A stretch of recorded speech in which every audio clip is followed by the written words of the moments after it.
Class 10th rapid revision chemical reaction and equation, छोटा chapter, मज़ेदार chapter. पूरे chapter को एक ही वीडियो में ख़त्म कर देने वाला हूँ। आओ स्टार्ट करते हैं।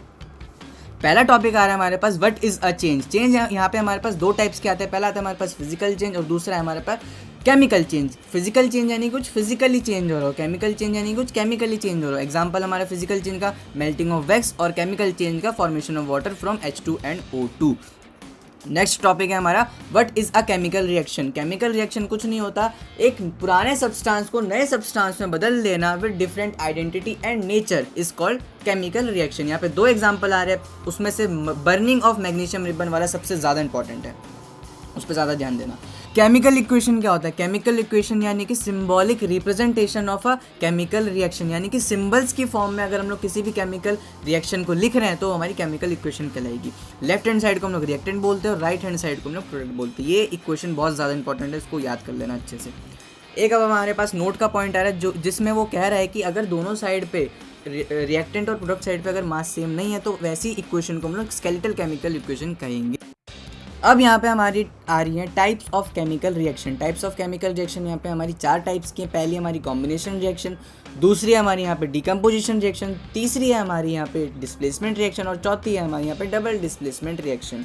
आओ एक एक करके समझाता हूँ कि चारों रिएक्शन क्या है। पहली हमारी कॉम्बिनेशन रिएक्शन, यानी कि जिसमें दो या दो से ज़्यादा रिएक्टेंट मिलकर तुम्हारी तरह सिंगल प्रोडक्ट बना रहे हो, वो हमारी कॉम्बिनेशन रिएक्शन। यहाँ पे एग्जाम्पल है, याद कर लेना, इंपॉर्टेंट है। डिकम्पोजिशन रिएक्शन यानी कि जिसमें कि हम लोग डिकम्पोजिशन का पहले हम लोग मतलब समझते हैं। एक सिंगल रिएक्टेंट अगर टूट रहा हो दो या दो से ज़्यादा प्रोडक्ट में तो उसको हम लोग डिकम्पोजिशन रिएक्शन बोल देते हैं।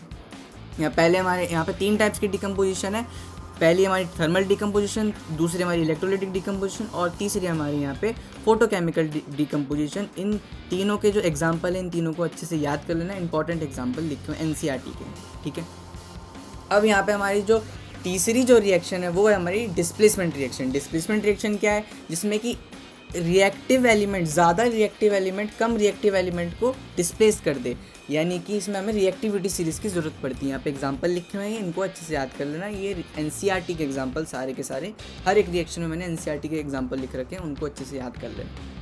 हमारी नेक्स्ट रिएक्शन है वो है double displacement reaction. Double displacement reaction में क्या होता है? उसमें म्यूचुअल एक्सचेंज ऑफ आयंस हो जाता है, यानी कि कंपाउंड है तो उसमें म्यूचुअली एक्सचेंज हो जाएंगे आयंस। यहाँ पे एक नोट का पॉइंट है कि डबल डिस्प्लेसमेंट रिएक्शन में रिएक्टिविटी सीरीज का कुछ भी काम नहीं होता है। ओके, इतनी बात समझ आई। नेक्स्ट जो टॉपिक है हमारा, types of chemical reaction on the basis of energy flow, यानी कि reactions on the basis of energy flow. यहाँ पे दो टाइप्स की आ रही है, पहली हमारी एंडोथर्मिक रिएक्शन, दूसरी हमारी एक्सोथर्मिक रिएक्शन। एंडोथर्मिक में गेन ऑफ एनर्जी होता है और एक्सोथर्मिक में लॉस ऑफ एनर्जी होता है, ठीक है। एग्जाम्पल भी लिखे हुए हैं, पढ़ सकते हो। नेक्स्ट जो टॉपिक है वो है हमारा ऑक्सीडेशन एंड रिडक्शन। ऑक्सीडेशन क्या होता है? रिडक्शन क्या होता है? रिडक्शन यानी कि the process of removal of oxygen and addition of hydrogen, and oxidation क्या होता है? रिमूवल ऑफ हाइड्रोजन और एडिशन ऑफ ऑक्सीजन। यहाँ पे दोनों के लिए सेम एग्जाम्पल तुम लिख सकते हो, ठीक है, कोई मार्क्स नहीं काटेगा। अब रिडॉक्स रिएक्शन क्या होती है? जिसमें कि ऑक्सीडेशन और रिडक्शन दोनों में एक साथ हो रही हो तो वही हमारी रिडॉक्स रिएक्शन भी कहलाई जाती है। एजेंट और रिड्यूसिंग एजेंट। ऑक्सीडाइजिंग एजेंट यानी कि जिसकी रिडक्शन हो रही हो वो ऑक्सीडाइजिंग एजेंट और जिसकी ऑक्सीडेशन हो रही हो वो रिड्यूसिंग एजेंट। नेक्स्ट टॉपिक है हमारे effects of oxidation on everyday life. पहली हमारी जो एप्लीकेशन है वो है हमारी कोरोजन। कोरोजन यानी कि जब भी कोई मेटल मॉइस्चर या फिर ऑक्सीजन के कांटेक्ट में आता है तो कोरोड हो जाता है। सबसे ज़्यादा फेमस जो कोरोजन है वो हमारी आयरन की, यहाँ पे इक्वेशन लिखी है, उसको तुम याद कर सकते हो। दूसरी एप्लीकेशन है हमारी रेंसिडिटी। जब भी हमारे फूड में फैट्स या फिर ऑयल होते हैं, अगर वो ऑक्सीजन के कांटेक्ट में आते हैं तो वो सील जाते हैं, जिसको हम लोग सीलना भी बोलते हैं हिंदी में, है ना। यहाँ पे मेथड्स लिखे हुए हैं, इनमें से कोई भी मेथड तुम 5 मेथड याद कर लो पेपर के लिए।